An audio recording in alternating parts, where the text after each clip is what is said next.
So I thought that I would tell you guys just the story of how Pinterest got started. And I thought that I would start a lot earlier than typically people start these stories, because it hasn't really been that long, and there's like not that much of the story. And I thought I'd finish up by just talking about kind of what I hope that Pinterest will kind of become in the future. So, you know, as was mentioned, like I grew up in Iowa. Most of Iowa looks like this, but I grew up in Des Moines, which is actually a really, really beautiful city. Both of my parents are doctors, and both of my sisters are doctors. So when I was growing up, I was the middle kid. I always assumed that I was going to be a doctor as well. I'd never even thought twice about it. It was just sort of the way I was raised. My dad's parents were doctors. My mom's parents did research. I'd always assumed that was the path for me.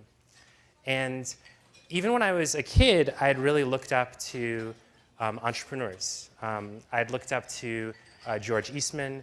I remember reading his biography, and Walt Disney, and obviously like Steve Jobs. But I always thought that I didn't share like anything in common with these people. Like if you read the stories, it's like this guy, he drops out of high school and always knows what he wants to do. And so I kind of looked up to them the same way that I looked up to Michael Jordan. That like I was glad that these people were around, but I pretty much knew my path. I was going to study really hard and get into college and then get into med school and then become a doctor and raise a family and have kids. And I was really, really sure I was on that path. And so when I went to college, that's the path that I was on.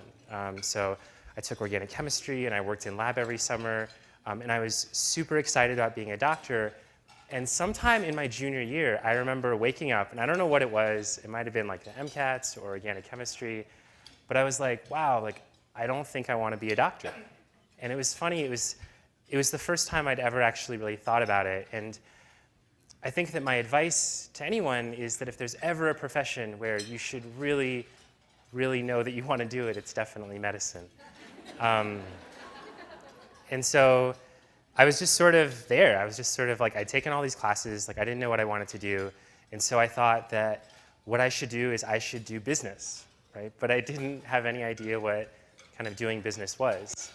And so I asked all my friends who were in econ class, like what they were doing, and they were like, oh, well, we're interviewing for jobs. And they had these leather kind of folders that you put your resume in. And like the first thing I did, I remember I bought one of those folders and I wrote a resume, and I got in line for all the companies that were coming on campus to recruit. And I hadn't done that well in my econ classes, so I was like, I probably can't do finance. But there are all these people that I think are really smart doing consulting, and I should do consulting. And honestly, like I had no idea what consulting was. I'd never like met a consultant, and so I didn't know what I was signing up for. And like a few months later, I found myself in Washington D.C. like doing this like all day.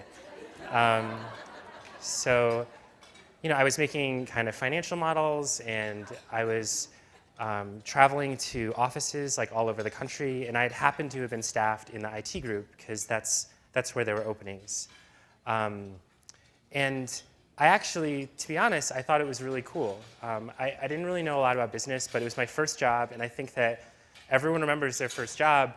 And what I remember is I worked so hard at that job, like way harder than my pay grade. But at the same time, this is around 2004, there was a new set of websites that were all coming up. And for the first time, a lot of the tech blogs were getting off the ground. So I actually remember I had this desktop computer in this little cubicle, and I just found this blog called TechCrunch, and I'm reading about Dig. I'm reading like Yelp is just getting started. And I remember having this feeling that like this was the story of my time, and I was totally in the wrong place, like doing the wrong thing. And I told my girlfriend at the time, we had just watched this really corny movie. I don't know if you guys have seen it. It's The Pirates of Silicon Valley. It stars one of the guys from ER. And there's this scene in it, not George Clooney, like one of the other guys. And there's this scene in it where Bill Gates is selling DOS with Steve Ballmer, and he has this really corny line, and he's like, there might be something going on in California. But basically, like that's what I told my girlfriend Divya, and we're married now, and we moved out there. We were so excited about kind of getting out there, and I think that if you haven't lived in California and specifically in Silicon Valley, it's a really unique place. This is the cafe around the corner from my house. It's called Coupa Cafe. And at all times of the night, like day and night, like people are building products. People are pitching products. They're asking investors for money. It's right next to Stanford. It was built by the parents of a Stanford student who was in school at the time. And being in that environment, I think it was really different, right? Like I had never thought about doing a startup or about doing web stuff, but I think being surrounded by so many people who were so passionate about it was a really big deal. This is on the walk right out of my house. This is the Apple store on University Avenue. It's like one of the highest grossing Apple stores in the country. And this is a week after Steve Jobs had died. And people had put up sticky notes all over the front. And he was like a real hero. It was like Princess Di when she had passed away in London. And it's really hard to appreciate if you're not there. But the culture in Silicon Valley is that technology is not just people's jobs, it's what people move there to do. And I think that looking back on it, there was just a really important lesson for me, and it's that even if you don't have a really specific plan of exactly what you're going to do, being close to people that inspire you is a really good first step. And so if you can, like if you're an actor, you should be in LA. And if you're into politics, you should be in DC. And if you're into finance, you should be in New York, not just because there are opportunities there, but because the people that you surround yourself with are often doing the things that you hope to do yourself. So I went to California, and the company that I wanted to work for most was Google. And Google at the time was already a pretty big company. And it was really tricky to get a job there if you didn't have a computer science background. And I eventually got a job basically doing customer support. And I think that, like, even in Silicon Valley, I think that I got that job because I was just more excited than like the previous applicant. I remember walking in and they're like, why do you want to work here? And I was just like, I love the internet. And my interviewer, I don't think he knew what to make of it, but he took a flyer on me, and I was super thankful for it. And ironically, like my job at Google wasn't actually that different from my job at this consulting firm. I was taking data off the auctions, and I was running analysis, and I was turning it into product design recommendations. So like my day-to-day was still spent like looking at spreadsheets and making models, but I think that Google was and still is a really special place, right? It grew out of the mind of these two really brilliant grad students who not only were really smart, but they were really idealistic. And at Google, I think that the lesson that I learned was that they dream really big, bigger than any other company I think that I'd ever had the opportunity to work for. Like, there aren't companies that are saying things like, let's go take a picture of every street in the world and put it online. Like, let's build a free operating system for every phone in the world and make it available to everyone. And even though not everyone can do that, and you have to be a big company that makes a lot of money, it made me think about technology in a really different way. It made me think about technology as this way that kind of one person can have a much bigger impact than themselves. Right? That's the beautiful thing about technology, that no matter where you live or kind of who else is with you, you can connect with people that might be really far away. And that was really exciting.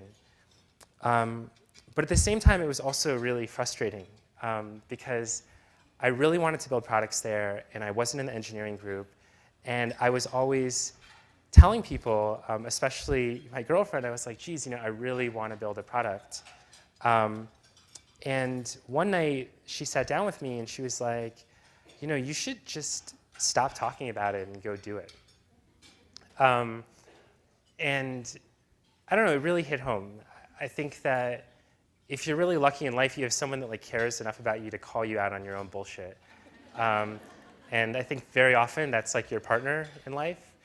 And she called me out on it really hard. She was like, I'm not standing in your way. You're in the city that you want. Just go do it. And so I left my job, which was the best job I've ever had, to go do it. And I remember walking out and being like, wow, that was awesome. I just walked out of this job I really loved. It's some chintzy 80s fantasy of telling your boss off. And it was a week later that the entire economy totally collapsed. And I was devastated.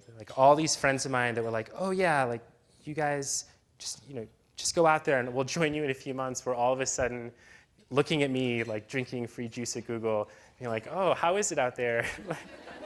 I felt like the kid that was on the high dive, and all your friends are like, go first, we're right behind you, and all of a sudden you're the only person in the pool. And honestly, that was a really, really tough time. I was working alone at the time, and I had all of these things that I was trying to build, and it was pretty much impossible to raise money. The funding environment was really hard because traditionally the people that invest money are pretty wealthy themselves, and they just lost all this money in the stock market. And for them, it made way more sense to just put it into gold than to bet on an internet entrepreneur. And so I worked on a bunch of ideas alone, and I eventually hooked up with a friend of mine from college, but he was in New York. And so I was working from my house in California, and he was working in New York, and we were trying to put together a product. And we were sort of building it ourselves, but we weren't engineers. We were going through our savings. And this was the first product we were building. The iPhone had just come out, and so we were building a catalog that was on the phone. And every single thing seemed and felt really, really hard. We couldn't get money. Apps had just been released, so the approval process was taking months and months and months. And meanwhile, you're eating your savings.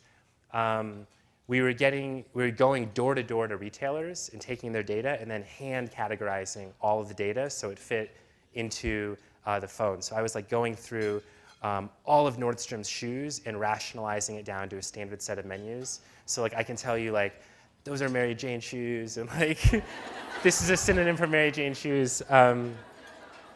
It was a really tough time, and I think that once I heard this actor on the radio, he was a movie actor, he was really famous, and he said that acting is one of the cruelest professions because in most other professions, when you haven't made it, right? People tell you, if you don't make the varsity team in basketball and you don't make the college team, you're not going to the NBA, right? People pretty much tell you. But acting in a lot of creative professions, no one will tell you to stop, right? And I think entrepreneurship can be the same way. You can point to people that made it really late. I think Henry Ford started the Ford company when he was 40. And no one is going to tell you that you should cut ties and go get a job. And I think what's doubly cruel about it is that when you're raising money, you are raising money from exactly the people that you want to be. So it's not like you're getting a job and you can make an excuse and you're like, well, there aren't that many jobs right now, or well, there was a better applicant. You don't really have any knowledge that you can be successful in it, but all the people that you're asking for money pretty much already were. And I think that I can say safely that I talk to every single investor in Silicon Valley. I've been to meetups in Silicon Valley, and I've seen entire rooms of people that all said no to me at one point. And I wish I could say that I had totally steel nerves and we went through that year because I'm a really committed person. But I think truthfully there were two things that were really actually motivating me. One was that I had just told all my friends and my family that I was leaving this really great job that everyone knew that I had wanted to go build a product, and I just would have felt like an asshole to go back to that same manager and be like, I really love the internet. I want a job. And the second thing is that, my friend Paul had made the jump as well, and I didn't want to let him down.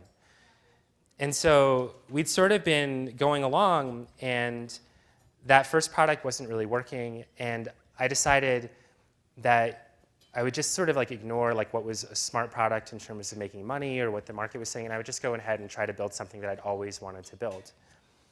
And as a kid, growing up, my folks had always told me that if you don't bet on yourself, no one else will. And so we just kept pitching people, right? We pitched people, they wouldn't call back. We would just call them back again. We'd just show up in their office. And finally, when one poor, weak-souled person said, we'll cut you a check, everyone else had to hear about it. We got on the phone with everyone else. We were like, you're going to miss out. This is the hot deal. I don't need your money, but you're so good with your time that, I think that you deserve to be in this round. So that's how we eventually raised our very first little bit of money. And it wasn't a lot of money. And actually, if you look at how people raise money now, it was embarrassing little money. But we had to take that money because we didn't have any options. And I'm really happy we did, because otherwise we wouldn't have done what we ended up doing. So I guess that's the lead up, right? I've been up here for 15 minutes and I haven't talked about Pinterest yet. But I feel a lot of the stories that I read, especially in blogs, talk about startups as if they were fated to be that way. And I think that a lot of times people succeed just because they don't stop and eventually something breaks. And so having people that can support you during that is really awesome. And I feel really fortunate that I had a lot of people that were there for me with my family and now my wife that sort of saw me through, because I was a pretty depressing character. So as a kid, I was a big collector. I collected insects and I collected stamps. And after doing all this analysis, all this data on why the iPhone and shopping were good markets, I decided maybe I should just build something that I really love. And I'd always thought that the things you collect, they say just so much about who you are. When I go to someone's house, I look at the books on their bookshelf. When people go out, they pay attention to what clothes you wear. And I felt none of that was online. And I was in New York at the time, and by chance, I met a guy named Evan Sharp. And Evan was in graduate school in Columbia studying architecture, and we were introduced by a mutual friend, a completely random contact. And I was telling Evan about this idea, and it was one of those really cool times that you talk to someone, and it's he's the only one that kind of gets what you're saying, and you think that he's a smart guy, which is really important if you're having that talk at a bar. Evan was a really talented architect. He was in Columbia. He did these kind of beautiful schematics. These were some of his senior projects. But he was like, why don't we start doing this thing? And I went back to California, and we started exchanging tons of emails and exchanging designs. And one of our first questions was, where should we start? There's all these things to build. There's a login system. There's a password. You have to build this way to get data in. And Evan said something that I'll always remember. He said, well, what's the one thing that is the most important? What's the one thing that if it's not beautiful and if it's not great, the rest of the site won't matter at all? And I think it's a discipline that came from going through formal design school, which Evan had. And Evan decided that it was the grid. It was actually the way that pins were laid out from the beginning. And so this was Pinterest version 1. And for 3 or 4 months, Evan and I and one engineer and Paul, we only worked on that grid. And the thing about this grid is that you see it a lot now, but we labored over it. And there were a lot of decisions that felt really small at the time, but they were really carefully done. It's not a coincidence that that grid is 193 pixels wide. It's not a coincidence that the descriptions are below and the photos are to the left, that there are borders and it's not full bleed to the edge, that the grid is liquid and it works on a 13-inch screen and a 15-inch screen and an iPad screen. And a lot of the credit for the detail work in that went to Evan. When I was working at Google, I worked with a lot of design agencies. And a lot of design agencies are basically consultants. They're managing your expectations because they have to manage their hours. And so the way they typically work is they give you 3 high-level ideas, and they get buy-in, and then you proceed down one path and you pursue it to execution. I think the difference between working with an agency and working with a really great designer is that Evan and all the designers that we've hired subsequently, they do all their iterations at full resolution, right? Literally, when we interview a designer, I care deeply how fast they are, because the quality of feedback that we can give people is directly proportional to the quality of the input that they provide, and the best input is on live data, fully coded. And so 50 versions of that grid later, we were ready to show Pinterest to some people that we knew, and I sent it to all these friends in California, and actually nobody got it. Everyone was like, what is this? They're like, these aren't for your own photos, they're for other people's photos. It's kind of like Flickr, but it's for other people. It's kind of like Twitter, but it's not real time. And it was really hard to explain to people, especially people who had grown up in the technology world, why you'd want this idea of collecting things and why you'd want to display them visually. Because especially when Pinterest launched, most of the web was going towards chronological, real-time, text-based feeds. And so it was a really disheartening experience, but I was so far down the path at that point that I was like, well, I can't turn back now. I don't know, I was laughing about it. Like, I don't know if you guys have seen this movie Harold and Kumar, but there's a scene where they go down the hall and they forget something and they're like, we can't go back. Like, we've gone too far. And that's how he felt. I think I came at it from collecting, Evan came at it from graduate school, and that full resolution iteration is something that I think is incredibly valuable. So this is his picture of studio like before, and I think every creative graduate school, whether it's fashion or design or sculpture, has this, and pretty much every studio looks like that after. And I feel really fortunate to have found someone that was not only really excited about working on this idea and someone that I got along with, but brought that level of design discipline to the way that we approach the product itself. Make one thing perfect. Right? That's what we would always say to anyone that worked with us. And that doesn't mean that you can hold on to an idea forever, but it means that if there is something that's important, if there's something that you're hanging the rest of your business and the rest of your future on, you can't be compromising in the quality of its execution. So we had this site. No one was using it. This is actually the very first pin, January 2010. It's like a Valentine paper cut from Etsy. It was cool. I eventually bought it. My mom actually bought it for me on the 1-year anniversary. And it was around that time that it had just started getting a few users, actually mostly in my hometown in Des Moines, probably directly because my mom was telling all her patients to use it. And I had come to Alt, and I had met Victoria. And Victoria and I actually, we had a great time at Alt, and we had an even better time on this chance plane ride back to the Bay Area. And we didn't really talk about Pinterest that much at all, but we just really got along. I think that Victoria is a person that really embodies that sort of generosity with how she's always carried herself professionally. And those are people that are really exciting to work with. And I also felt like Victoria and I shared kind of a funny personality trait. I think of myself as kind of like an extroverted introvert. I'm really interested in people, and I really like hearing about them, and I like talking about them if I'm a couple drinks in, but I find public gatherings very awkward. So we got along really, really well and corresponded very efficiently via email. And so Victoria helped organize Pin It Forward, which was basically Pinterest's introduction to a lot of people. And the idea was really simple.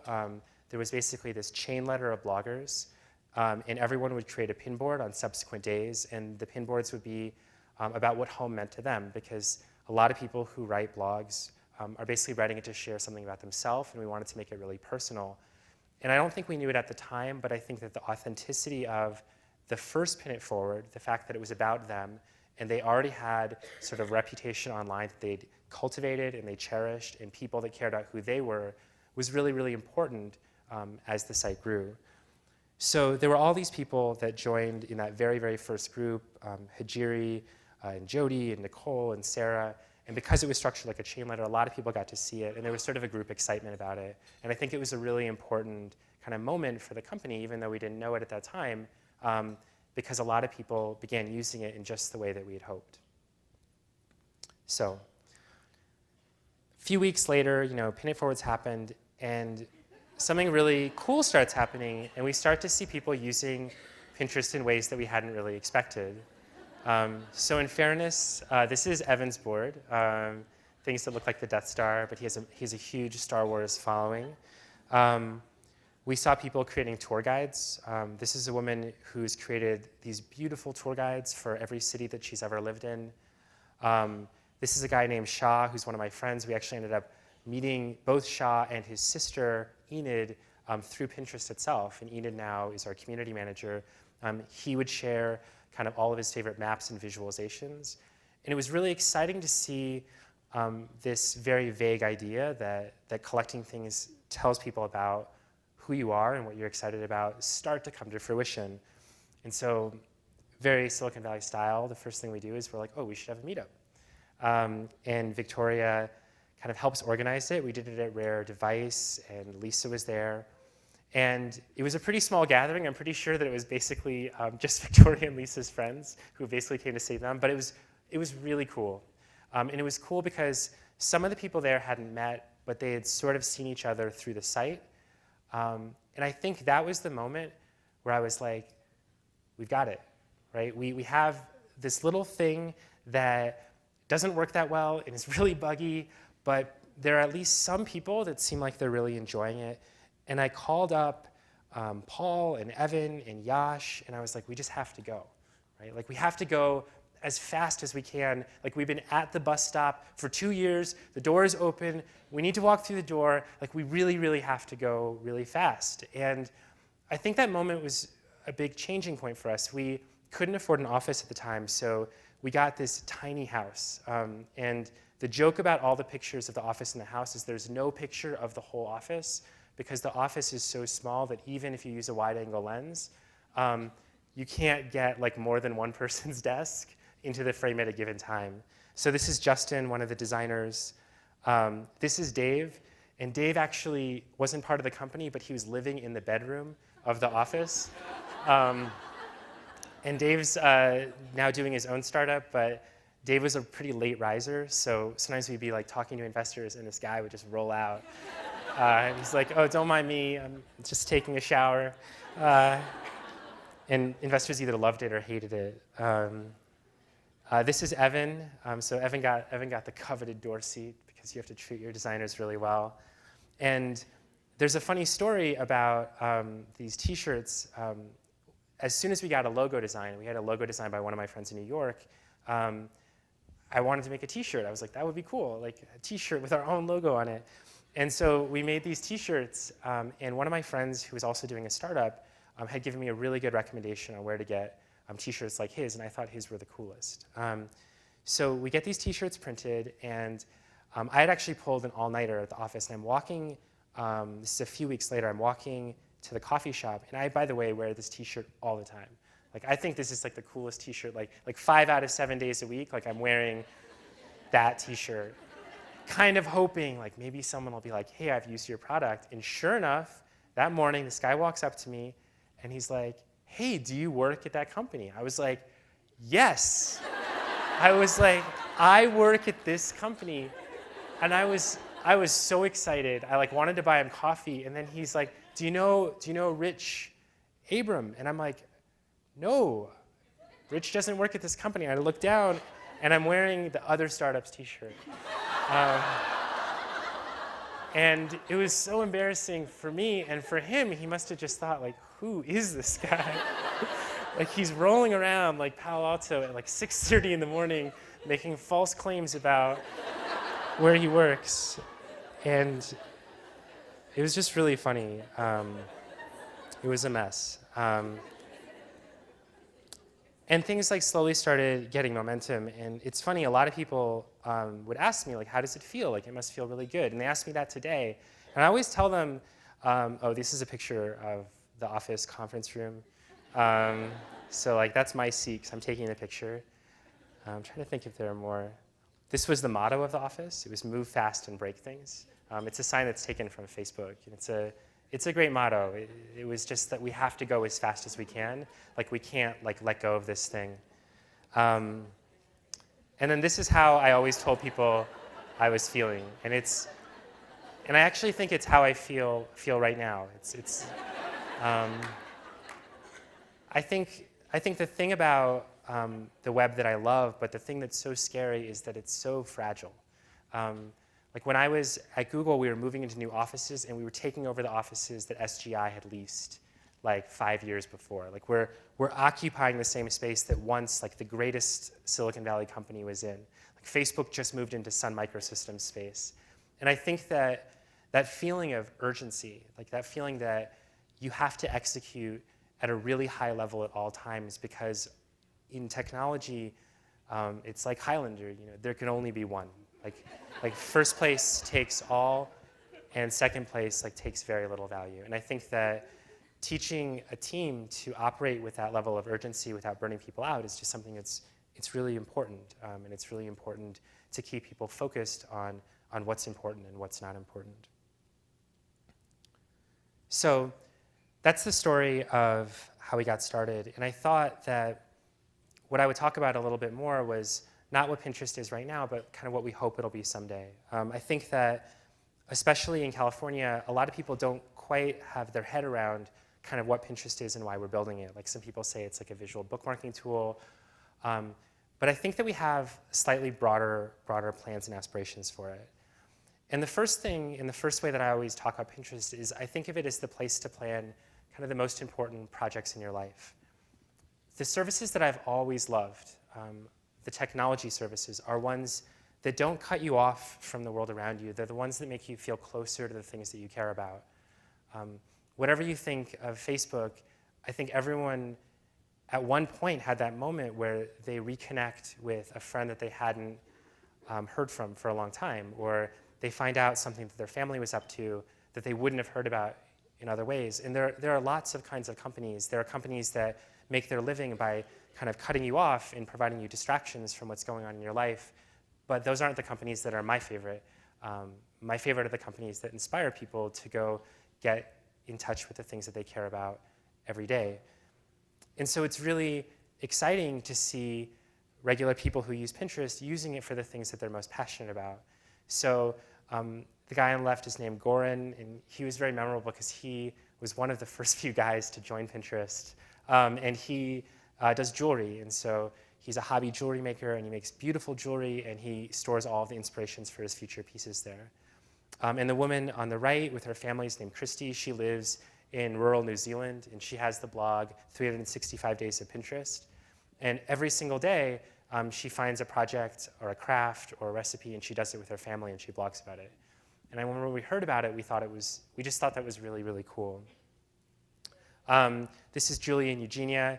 They're helping their dad redecorate a house. So like my wife, like they moved to the US, and their family is back home, and they can use it as a way to stay in touch with this really important life project. I planned my wedding on Pinterest, and not just kind of the floral arrangements, but I think I found my engagement ring. I met Bonnie, who shot the wedding. I found the guy that did our invitations. And it was really cool to be able to use a service that you'd help build to do something that was really important in your own life. And people are coming up with new stuff all the time. So as Pinterest has grown and more organizations have started to use it, we've seen projects like this. So this is PBS NewsHour, and they've asked the people in their audience to raise childhood cancer awareness. And I think that there's something really exciting about waking up every day and being kind of delighted by how somebody thought to use your product that you'd never thought of before. This was a quote from Renest, and I thought they captured it really well. They said, "It's no longer just sharing beautiful photos or inspiring creativity. The site has generated movements. It's inspired people to do something. People are picking up hobbies, cooking dinner, planning weddings, and sharing new ideas. And so the way that we think about our mission in our company is not to keep you online.